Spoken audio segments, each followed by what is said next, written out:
Hi, everybody. This is John Ferrian, and I've got another amazing episode here on Live Large Universe with my new friend, Lynn Jackson. He's a House of Representative candidate in Utah State. So, Lynn, how are you doing tonight? Real well. Thank you, John. That's awesome. So I'm so glad you and I got connected. Actually, your nephew, Kyle Wieben, is how you say his last name. I think he's out in Nevada, and about maybe a month ago, I had interviewed him for his business, Sled Nevada, and it was great to be able to connect with you. As soon as he got through the show, one of the first things he did is he texted me. He says, "Hey, you might want to talk to my uncle Lynn. He's got some pretty cool stuff going on over there in Utah." So that's awesome. He's a good young man. Yes. That's great. That's great. So, as people start to come in and watch the show here, what I'm going to remind them to do is what I ask them to do every week when we do this show, and that's to go into the comment section and to post in the comments where you're watching from. So, myself and Lynn here both would love to know specifically tonight if there's anybody in the house from Utah. Let us know in the comments from Utah because you're the voting audience, and I think you're going to really enjoy tonight's show. But frankly, this topic tonight is absolutely a focus on nationwide and honestly probably up into provincial Canada as well, but for sure United States and all the things that are going on around the country in regards to land access, government overreach when it comes to us being able to get out and just enjoy these public lands the way it was originally intended. It's such an important topic, and I'm so grateful that we were able to get connected and be able to do this. So Lynn, any initial thoughts there before we jump in? I'm going to remind people here in a second about one more thing, but any other early comments here? What do you got going on? You're getting close to election time, right? 2 weeks down.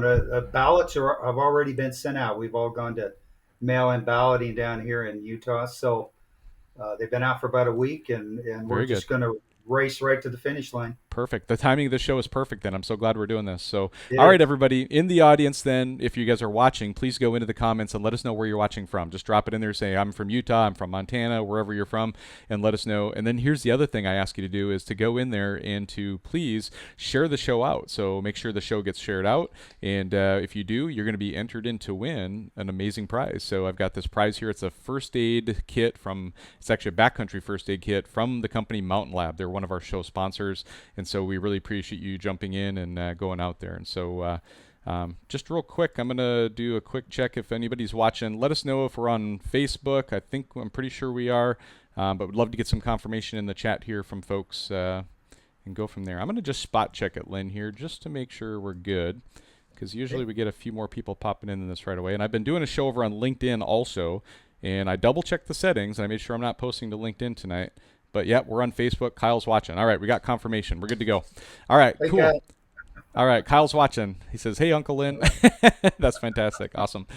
All right, so let's get the show shared out. You guys will be entered in to win, and let us know in the comments where you're watching from. Perfect. All right, so Lynn, let's get to know you a little bit. So I think that's always the most important of anything that we're doing is to get to know each other as human beings first, right? And I think that's always what's most important. So just give us a little bit of a background on yourself and you and your family, and maybe what you've done for a career, and what other relevancy there is to your background.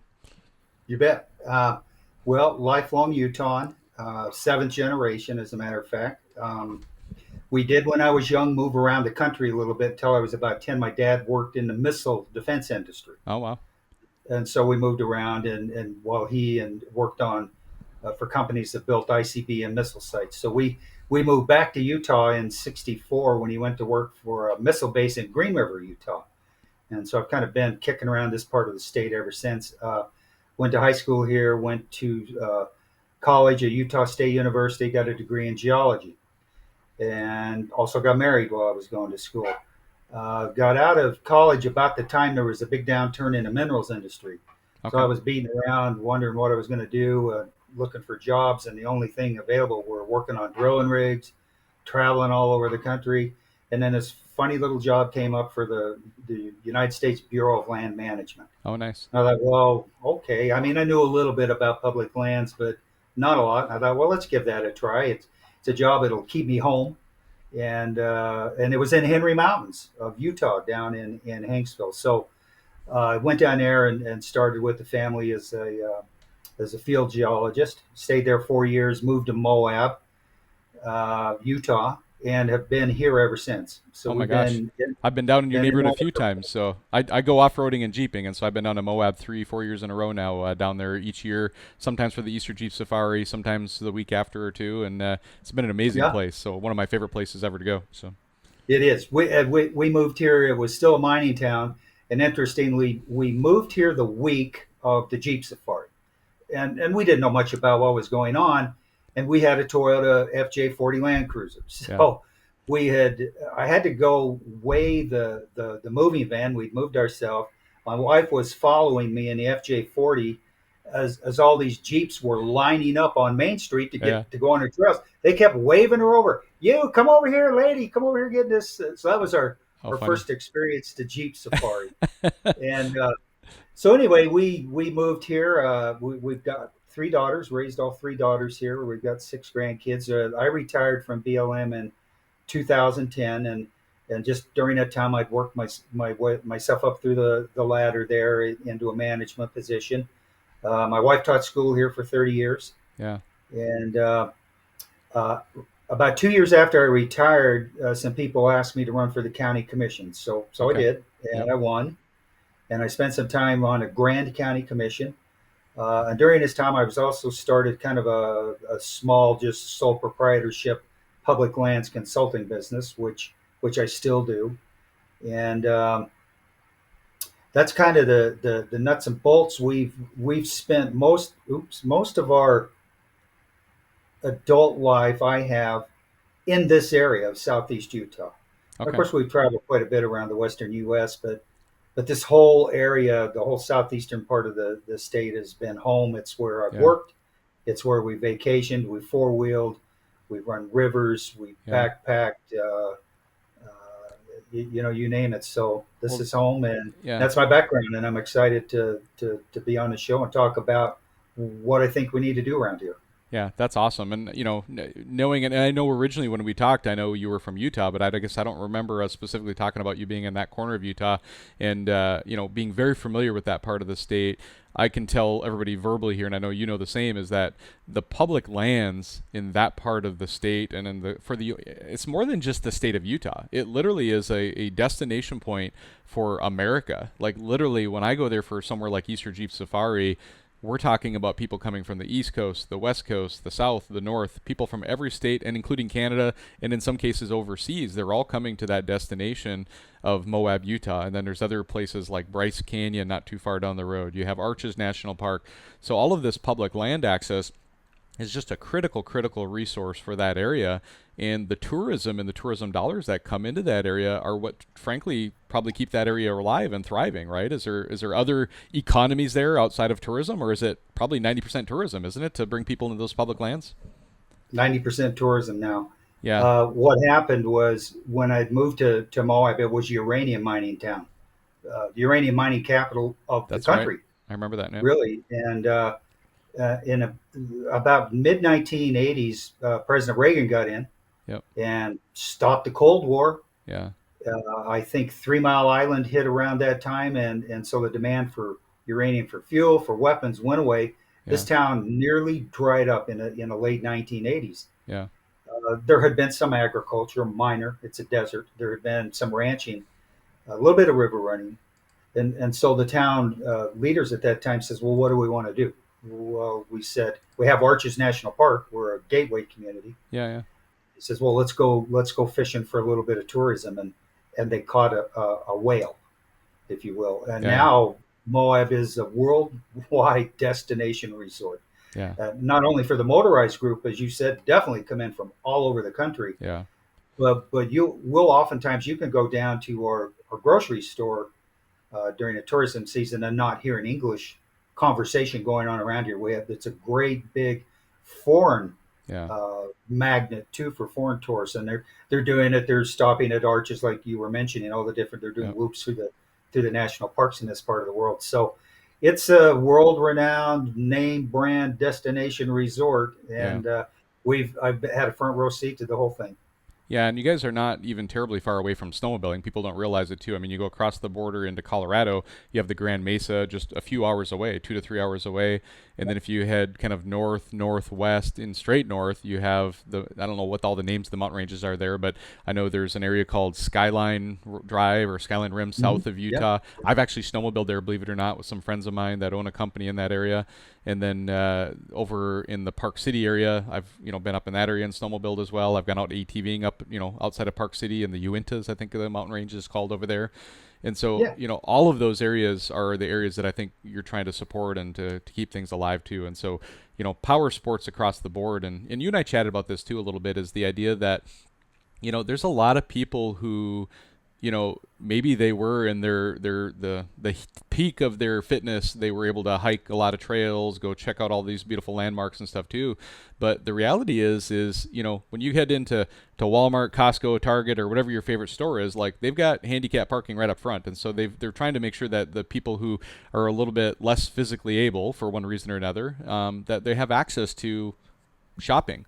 What's to say that we need to remove access from, the backcountry as well? And a lot of times, someone who maybe can't get out there and physically hike it or walk it or ski it or whatever it would be, I mean, you're going to access it in motorized use, whether it be a dirt bike, a snowmobile, an ATV, a side-by-side, a Jeep. There's all these different ways that people get access to the backcountry, and it's for various reasons, including families. You were mentioning that too as well. So, Yeah. Well, we have a smaller snowmobile community here in Moab, and we live right at the base of the mountain range called the LaSalle's. yeah. And they are just, the highest peak is just a smidgen under 13,000 feet. Wow. So they Yeah. get a lot of snow. And when I was younger and had good healthy knees, good healthy back, we would cross country ski up there. Yeah. And now when we go up in the wintertime, it's, well, no more skiing, but a snowmobile works just great. And Yeah. so there's a bit of a business that's developed. There's yurts back up in the mountains there, and they people will ski from yurt to yurt. So Yeah. that's mostly on Forest Service lands. Yeah. And but I think you hit all the salient points. Motorized access, whether it's snowmobiling or side by sides or motorcycles, provides so much more ability for people of all age groups and family sizes. When you take that away, you're really just limiting access to a Yeah. very small, younger, healthy group of people who can do Yeah. that kind of get into the backcountry. Well, and I So think an angle to that not everybody always thinks of is the safety aspect of it, right? And this is something I've literally witnessed, is you have currently a certain amount of land access, right? And you have a certain amount of people leveraging all of this land access. And none of us want crowds, right? And so we're all trying to generally disperse ourselves. And so, if I'm in Moab and I know, the Hell's Gate Trail is going to be like just swamped, guess what? I'm heading out of town maybe 20, 30 miles or so, and I'm going to go hit a different trail to kind of disperse myself, right? But what happens when we start talking about things like land closures and land access closures, what we're doing is we're literally just forcing more and more people into a more and more limited terrain. And now you have user conflicts, you have, population, just so many people in one area. And it can become extremely dangerous even when it comes to, now you're trying to put skiers and snowmobilers in the same terrain at the same time because the snowmobilers lost all their access to another area, right? And it's like, yeah, guess what? It's, the more and more we restrict things and tighten things down, I think it becomes also a public safety issue for people are going to go out. They're just not going to not go out. And so I yeah, think you try to jam too many people into one little area. And even in Moab, it's already happening too. I know the Jeep trails there, there's been this whole last year a lot of talk and conversation about the local trails right there for off-roading. There's a lot of trails that have been closed down recently. So, yeah. No, I think that's an excellent point that people are just starting to realize that uh, the more trails and access you have for motorized sports, the more or the less crowds you run into. And and we can see that as you start closing those yeah, trails, everybody gets uh, uh, yeah, concentrated in smaller and smaller areas. Recently, late last fall, the BLM here in Moab shut down. Oh, it was a little bit over 300 miles of motorized trails. yeah, And this was just in a small area where there may have only been 500 or 600 miles of trails in that particular area. Now they've selected another area the, in this district, if you will, of the Dolores River Triangle, which motorized people have just sort of recently been finding. There's some great old trails out there, and they're going to do the same thing. They'll come in and they'll shut down a bunch of roads.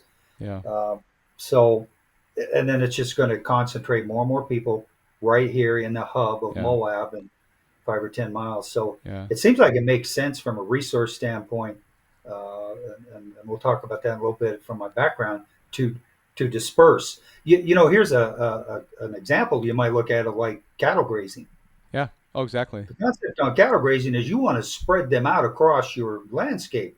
If you put them in one spot, Yeah. well, Well, here's a that's why. here's a prime example, right? It's like I live in near Seattle, the Pacific Northwest, and within very short drives of the Seattle area, within say 30 minutes of my house, there are some. The Pacific Northwest here is just known for hiking trails. Like they're just everywhere, right? They're all over the backcountry here, but there's areas that are very close to the metropolitan area here that are just beautiful, amazing areas, and you get in there and just simply hikers with foot traffic because of the volume of people that go in and out of there, the land erosion that happens in those hiking trails without any motorized use whatsoever, literally just by foot, the amount of hiking that happens is you're putting a huge density of people into one trail in one area, and all of a sudden now the rain comes and it starts washing away. And again, the more you disperse people, the more you spread them out, the more access you get to more areas, the more you're going to spread that out, and it's actually going to end up being, better for the environment, better for the land, better for the people that are doing it.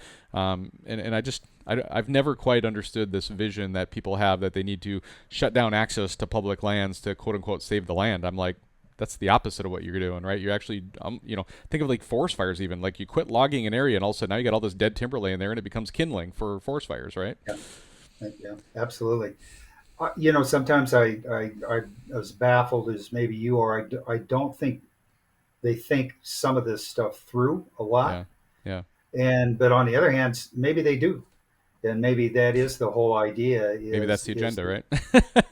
yeah, just concentrate everybody in one spot and then leave the rest of the country just for those select few that have the ability to go access it. Yeah, So I don't know. It is baffling, but after spending a career in natural resource management, the point you make are spot on. yeah, You disperse. The more dispersion you get of any kind of impact, the less damage you tend to do. So yeah. that's why it's kind of maddening. Yeah, let's talk a little bit about I mean, you've said already, like you work for the Bureau of Land Management, so the BLM, right? Yeah, And like you at that point had a front row seat to what's going on across the country, or at least in your areas, right, and where you're at, of what the impacts are going on. And so I'd love to just from your, and I respect the fact that you were in a kind of a state job or whatever the BLM is. That federal is BLM, is that federal. federal? Yeah. So Federal, you were yeah. in a federal job. So I do respect the fact that there may be some things you can't share on the air or disclose, and so just keep that in mind as you go. But for the most part, I would love to get your perspective while working in the BLM, like what's going on in that space, in that world, because I think all of us think of ourselves as just the general citizens, and sometimes we see the BLM as this land manager that is like, wow, what are they really working for us, or are they working against us? It's kind of the public view sometimes that happens. And you Yeah. having that front row seat, I'd love to understand it, and then I think that's going to be a great transition into what made you passionate about deciding to run for office, and in what are you passionate about here. I think that's a good transition. So Yeah. Well, that's yes, and we can talk about that. This front row seat. I started in 1978, yeah, and the Federal Land Policy and Management Act was passed in 1976.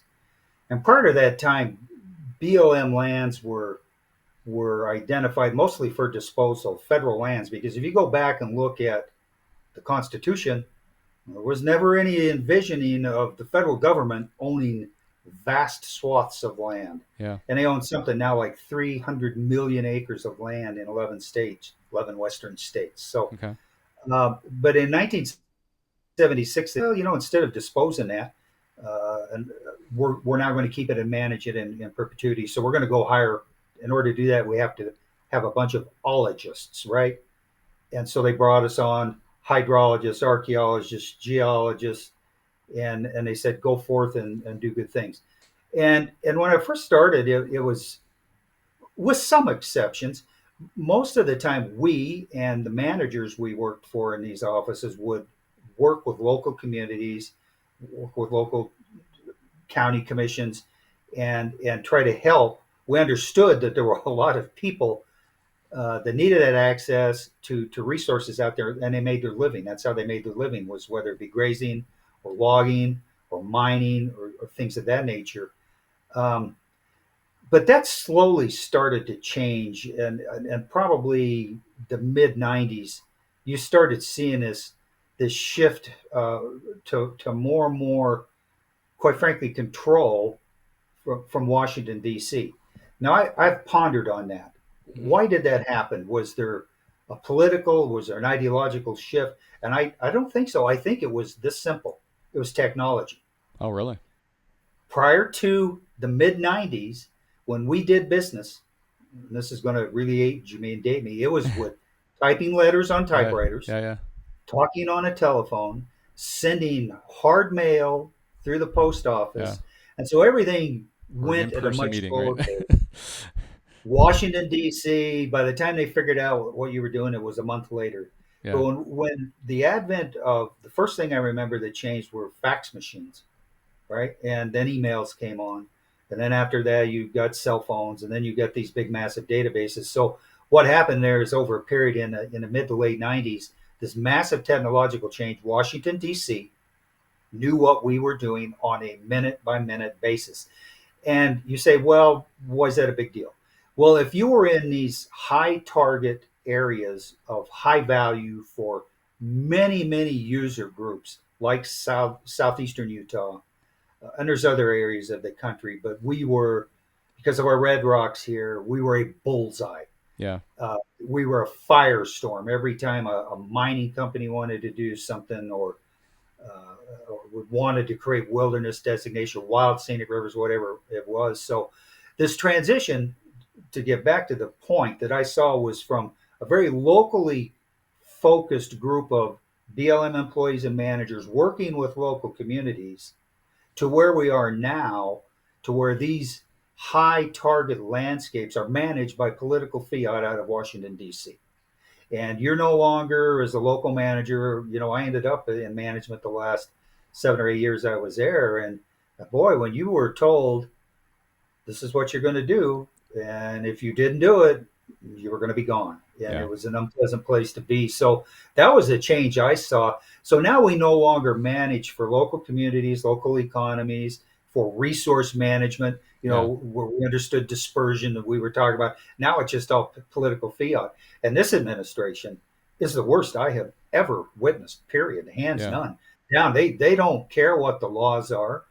In the Bureau of Land Management, I don't know so much about the Forest Service and where you folks snowmobile, but in the BLM, the BLM is now, by their manager, their leader is a political appointee, as are many of the managers in the Department of Interior, and this administration of people they've appointed are come right out of the Wilderness Society and environmental community. So they tell you what you're going to do, and it is extremely frustrating. So Wow. that's the change and the transition I've seen during the Yeah. 45 years I guess I've been in this business.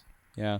Lynn, tell me about the moment that it just kind of came to you, or that someone kind of said, you should do that. What was that moment in time, and what ultimately inspired you to kind of take this into a political position? It sounds like you kind of dabbled in some lower, county commissioner offices or whatever type of Yeah. thing.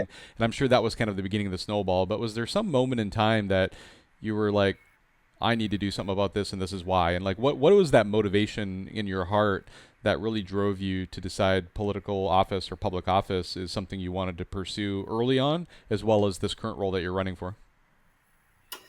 I wish it were as simple as one eureka moment, and it Yeah, really wasn't. It was more of a build up over time. yeah, As I said, I when I served here in Grant County as a Grant County Commissioner, I enjoyed that. I enjoyed being able to have some influence and be able to help people.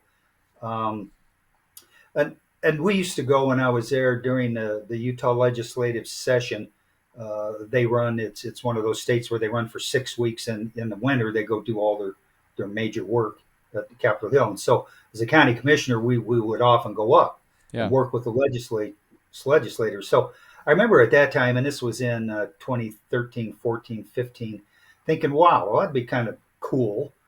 I don't know if you've ever been. You probably have been up in state capitals. They're usually pretty yeah, impressive buildings. But yep, anyway, the term, my county commission job ended, and I didn't really give it that much more thought.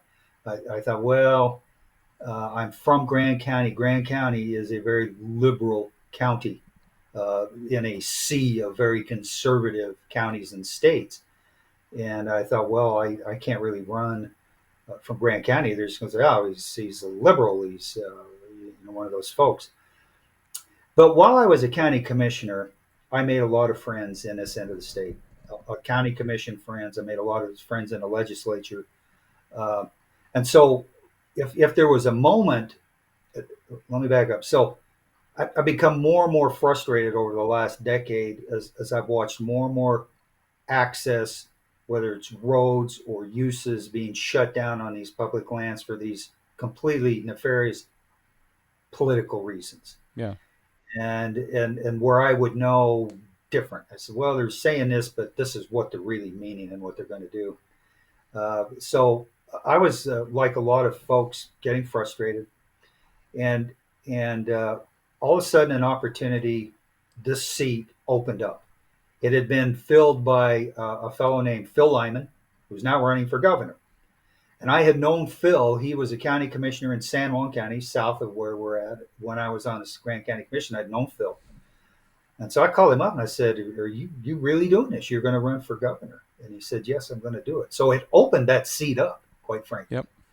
And so all of a sudden I thought, So I made some calls to some of the political people I had met across this district and said, "Well, what do you think? Are you going to run, or would?" And not, they all didn't want to. And we'll talk because it's a humongous job which pays nothing. There's no salary. Yeah. And I said, "Well, what do you think if I'd run?" And they all encouraged me greatly. "Oh man, with your background, knowing how the federal system is supposed to run, what they're doing wrong, where they're not being truthful with us, yes, we'll support you." So basically, it was just kind of a lead up of being frustrated. And here's another kind of interesting factor. I had been to a class reunion. Okay. Okay. My old basketball coach, at the time, I didn't pay much. He came, he was still alive. He wasn't a whole lot older than us. It was his first job when we were in high school. So he was maybe 6, 7 years older than us. He was there and he said, "Jackson," he says, "I remember when you're playing basketball." And he says, "You came to me and you said, 'Coach, I don't care if I start the game or not, but I want to be in it when it counts.'" And I said, "Oh, yeah, well, I didn't remember saying that, but he did. And I didn't pay too much attention to it." So when all these things sort of kind of coalesced, Yeah. and this one guy stepped out of the job and opened it up, I said, "I'm going to get back in the game.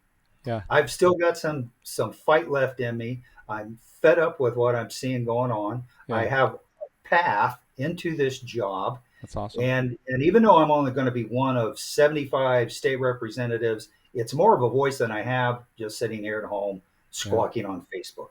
Yeah. So there you have it. There That's you go. what I'm doing. No, that's awesome. And the election is coming up very quick. I know we touched on that at the beginning of the show, but let's go into a little detail on the upcoming election and what you believe is at stake in this election. With you versus your running mate, and what do you feel like you're going to be able to accomplish if you are elected? I guess is what are you hoping to accomplish if you're elected? Let's kind of dive into that shift. But let's start with the election itself coming up and kind of any details people would need to know. Well, there's, as I've campaigned, and I've been campaigning now since the first of the year. Yep. Let's lay a little bit of groundwork here. This legislative district is 6 counties. Yep. And they are basically 1/3 of the state, 28,000 square miles. Okay. If this district was a state, it'd be the 39th biggest state in the country. Wow. So it's humongous. It's 300 miles from one side to the other, from Moab to Kanab, and from Emery County up north all the way to Blanding on the south down to the Navajo reservation. So it's just a really huge area to cover. As I traveled around and campaigned, I would set up meetings, meet and greets, and all these. There's probably 50 small communities. I would say Moab's the biggest town in the district, and we've got maybe 10,000 people live here. There's a couple other towns with 4,000 or 5,000, and then a bunch of smaller ones. So I would set up these meetings, and I would go talk to people. The single biggest issue, without fail, didn't matter who I talked to, was this nexus of federal ownership of these lands. 80% of the lands in this district are owned by the federal government. Wow. They're either Bureau of Land Management, U.S. Forest Service, or national parks. 4 of the 5 national parks in Utah are in this district. Okay. The 2 great, big, huge national monuments that have been so controversial, Yeah. Bears Ears and Grand Staircase National Okay. Monument are in this district. So people would say we no longer have any say in what we're doing. Whatever the federal government decides is going to happen on those federal lands dictates what we can and can't do. And I knew this going in. I had seen this Yeah.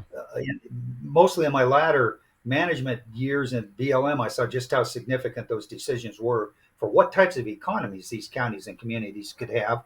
And then I certainly saw it as a county commissioner.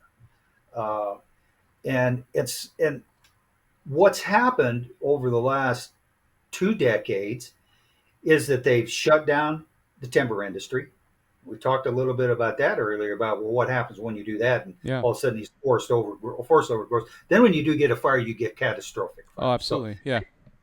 but there used to be 20 small timber mills. You're from the Pacific Northwest, you know about timbering. They're gone. Yeah. They're gone.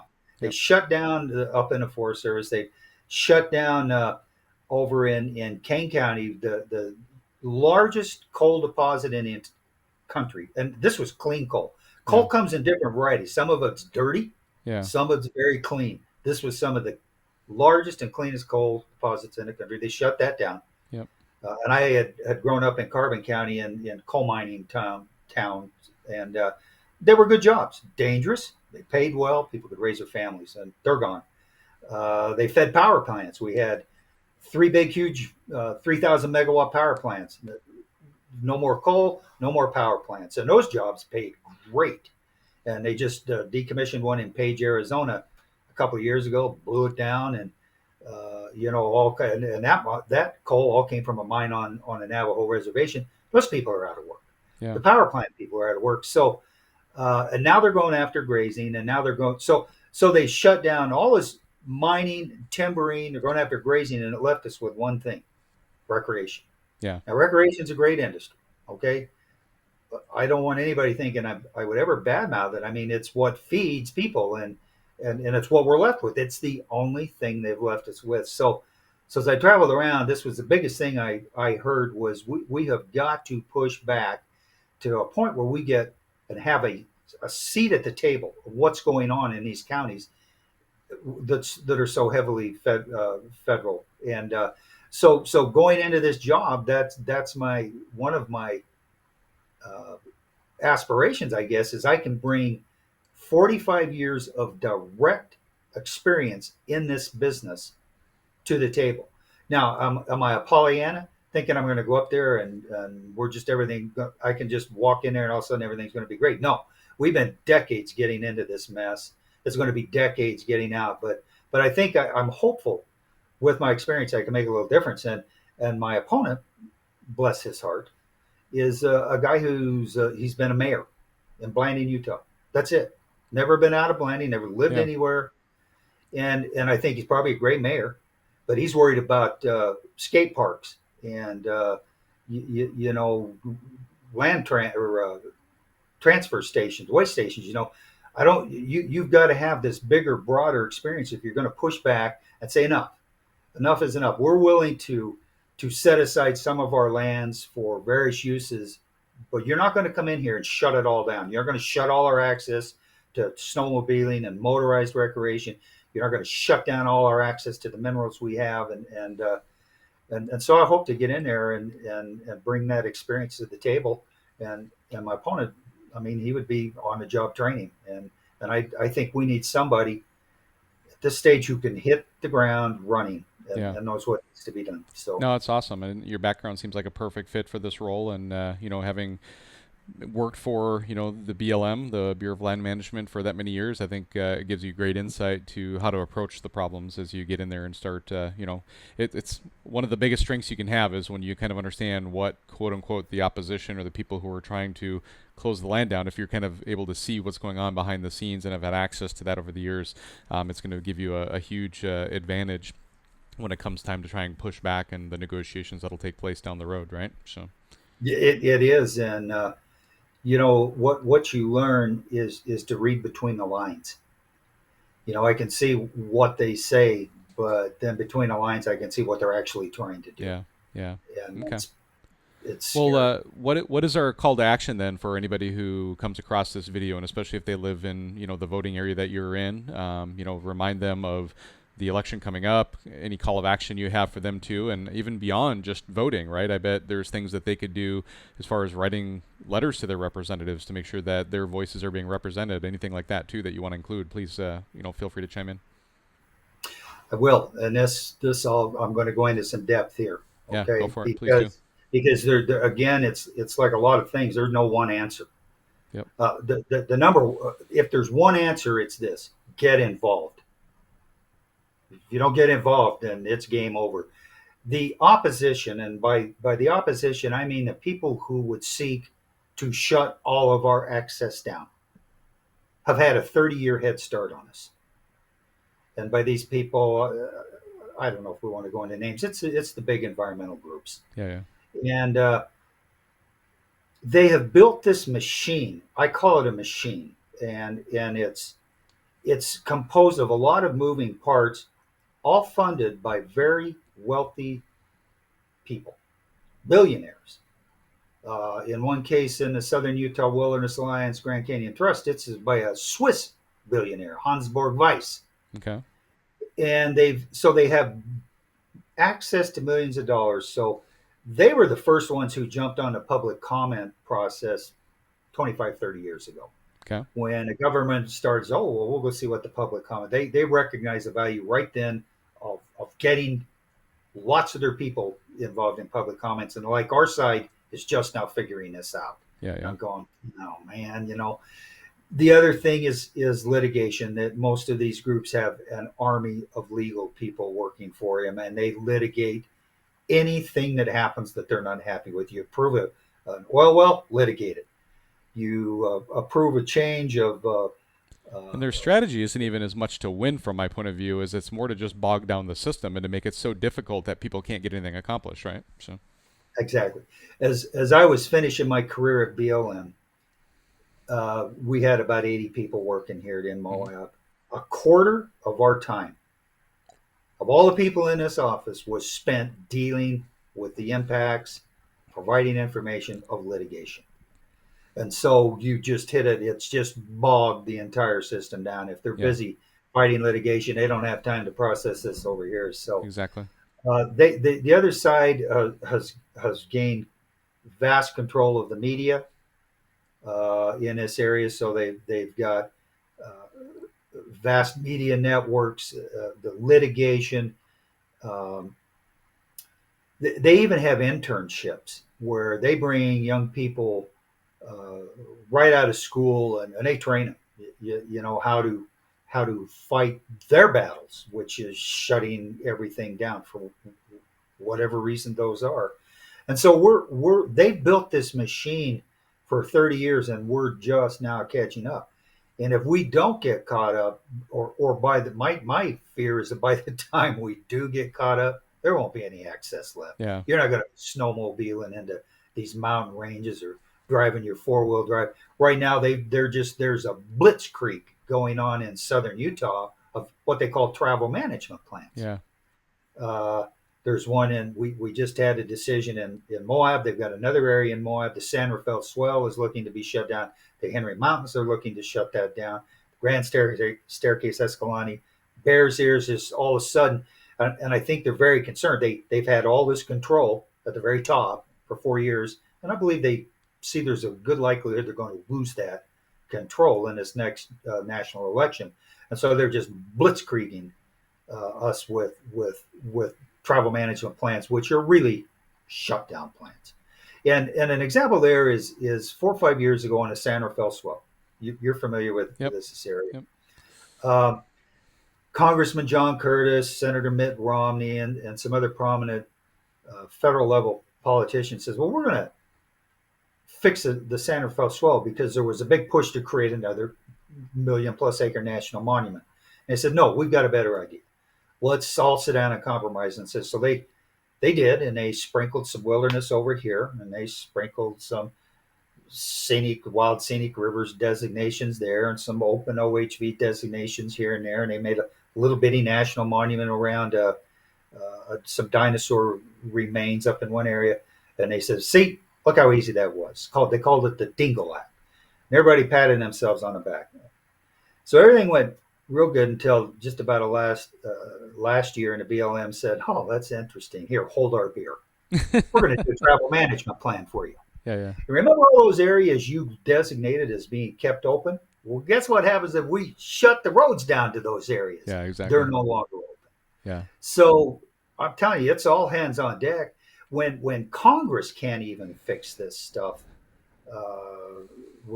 and so lessons learned. Now, I'm no genius, but had I been involved in that process, I probably could have said, "Don't finish this until you designate where your roads and trails are." yeah, Because we always did that in the BLM. When you did a big general management plan, yeah, you did the roads. You decided which road and which were closed at that time. This is a whole new take on that. And I think had I been involved in that, I said, no, but you're not done yet. yeah. And sure enough, this happened. So, boy, I've rambled all over there.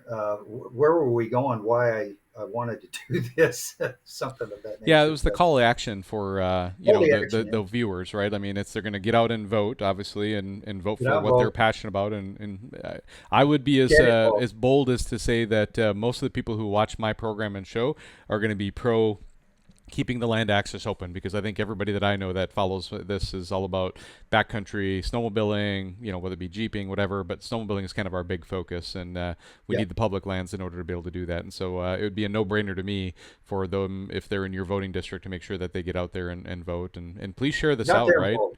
And Yeah, keep in and mind, get involved. this. Let me Get go quick involved. here. Is Right. that this is not just about Utah, right? Like, this in particular election is about our dear friend Lynn here in Utah, but the story that we're telling here is a story that's happening across the entire nation. And I think all of us need to get involved and go, right to our senators, right to our House of Representatives, Yes. get out there and vote to make sure that your voice is being heard on these topics that are so critical. So back to you, Lynn. Sorry. Yeah, and no, and I agree, and thanks for getting me back on topic. You have to get involved. You have to stay engaged. You have to read these newspaper stories, and it's so easy to just get overwhelmed. You quit.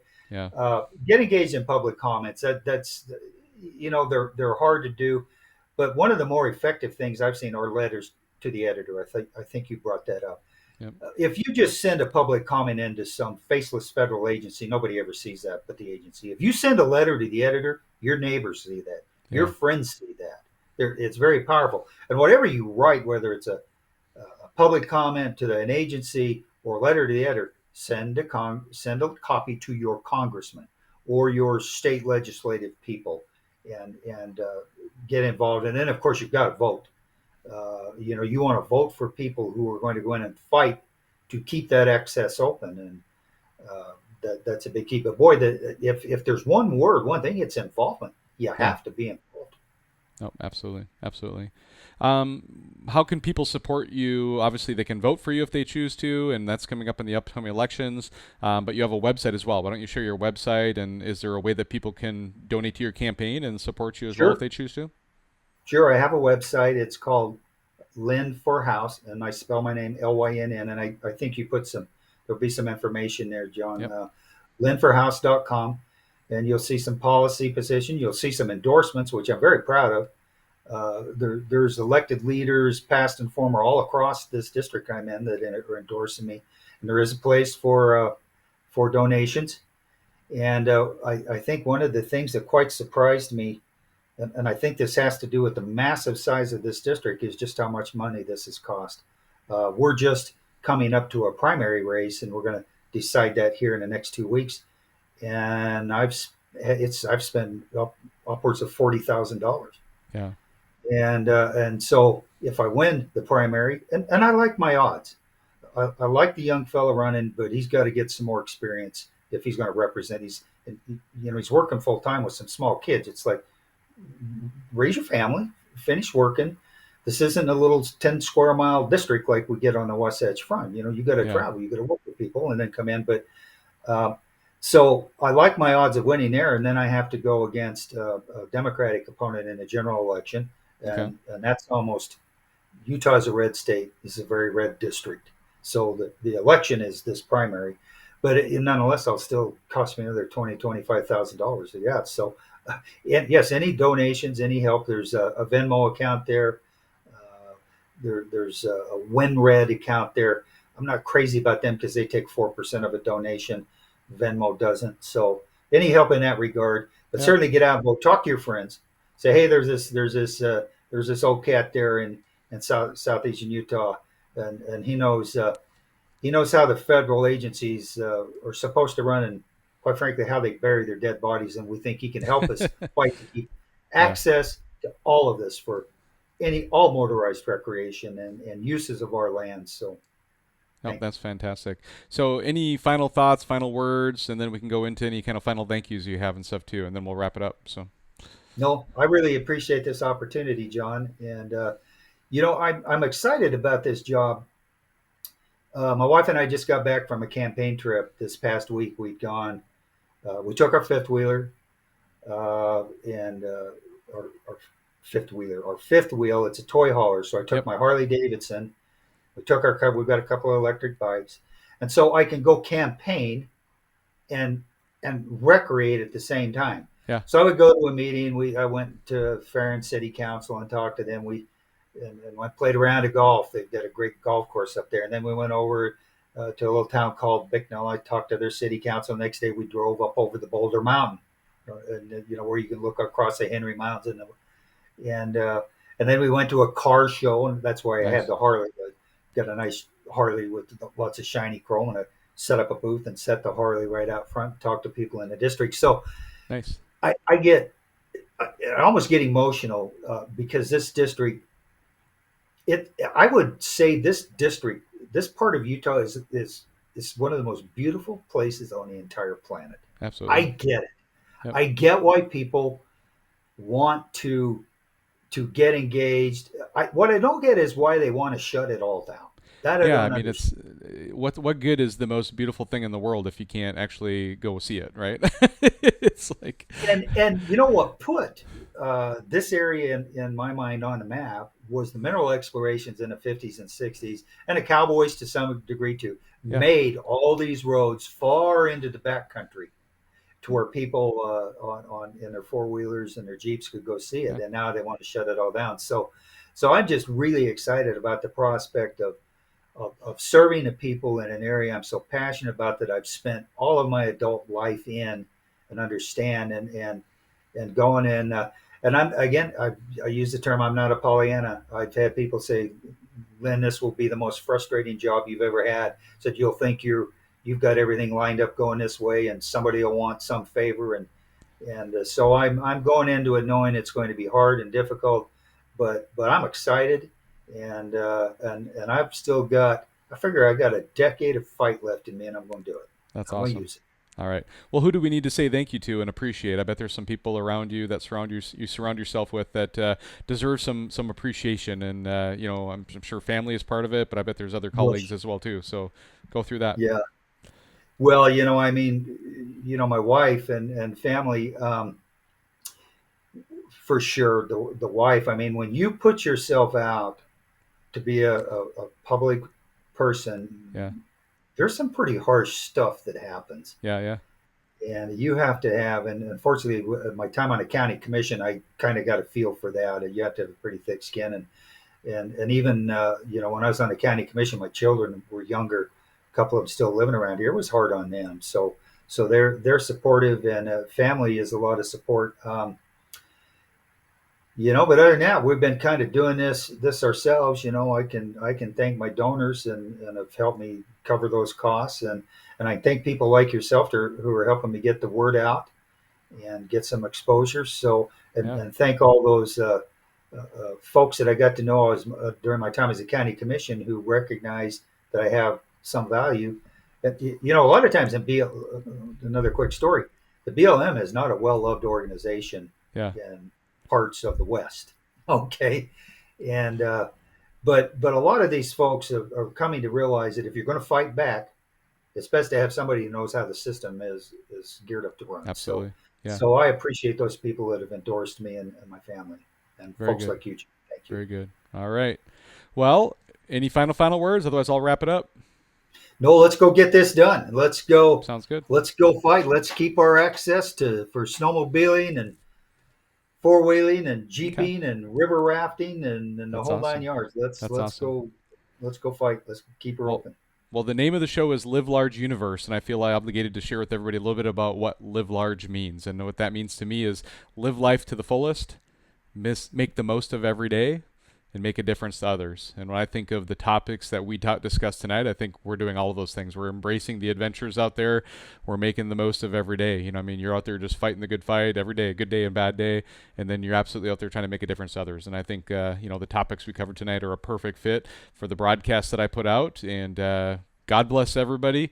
Have an amazing night. Lynn, you hang tight. I'll see you on the other side here. Thanks. Bye, Thank you, everybody. sir. Bye bye.